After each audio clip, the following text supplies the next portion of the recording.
Dinajpur board 2016 সালের কোশ্চেনটা সমাধান করছি। 3.92 ওজনের একটি খেলনা গাড়ির উপরে বল প্রয়োগ করা এটি ঘর্ষণযুক্ত মেঝেতে 0.5 মিটার পার সেকেন্ড স্কয়ার ত্বরণে চলতে শুরু করে। ঘর্ষণ বল দেয়া আছে, অর্থাৎ মেঝের ঘর্ষণ বল দেয়া আছে 0.5 নিউটন। প্রথম কোশ্চেন, গাড়ির উপর প্রযুক্ত বল নির্ণয় করো, অর্থাৎ টোটাল কত বল প্রয়োগ করা হয়েছে, যার কিছু বল ঘর্ষণের কারণে নষ্ট হয় এবং কিছু পরিমাণ বল খেলনা গাড়িটাকে সামনের দিকে এগিয়ে নিয়ে যায়। তো আমরা লিখতে পারি যে প্রযুক্ত বল ইকুয়াল প্রযুক্ত বল সমান হবে কার্যকর বল প্লাস হলো ঘর্ষণ বল। এখন এখানে আমরা এই গাড়ির ওয়েট জানি, তার মানে এখানে কিন্তু ভর জানি না। তো ভর যেহেতু জানি না, এখান থেকে আমরা ভর নির্ণয় করে নিতে পারি এরকম যে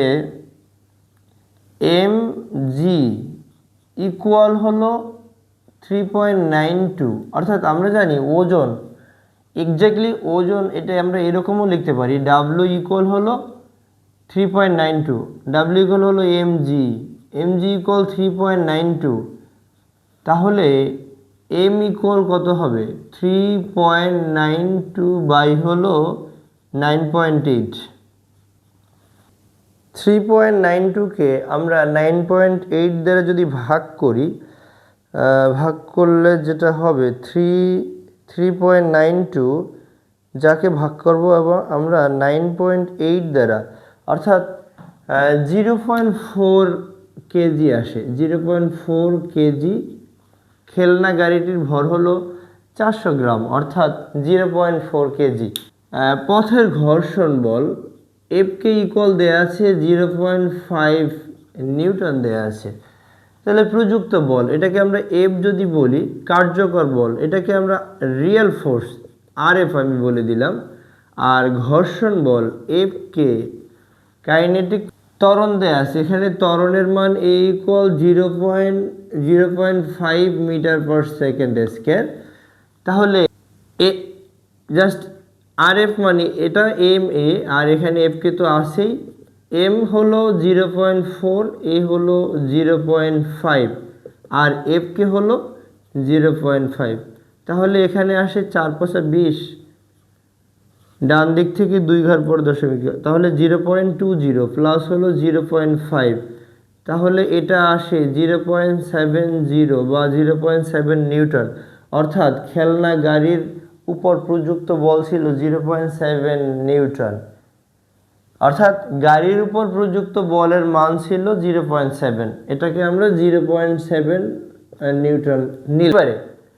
পরের কোশ্চেনটা দেখব যে ঘর্ষণযুক্ত এবং ঘর্ষণবিহীন অবস্থায় মেঝের ত্বরণের কি পরিবর্তন হবে। যদি ঘর্ষণবিহীন হতো, যদি কোনো ঘর্ষণ বল না থাকতো, তাহলে মোট বল হতো 0.7, তখন ঘর্ষণ বলটা কাজ হতো না। তাহলে আমরা যদি করি ঘ number question, F equal M A. এখন এইখানে আমরা ত্বরণ বের করে নিব।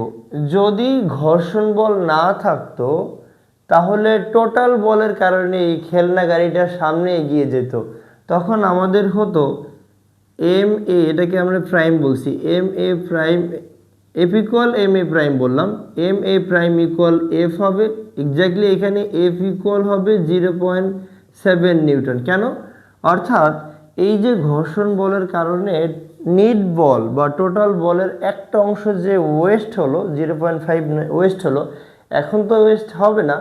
তাহলে টোটাল বল হবে 0.2 প্লাস হলো 0.5, তার মানে 0.7 টোটাল বল হবে।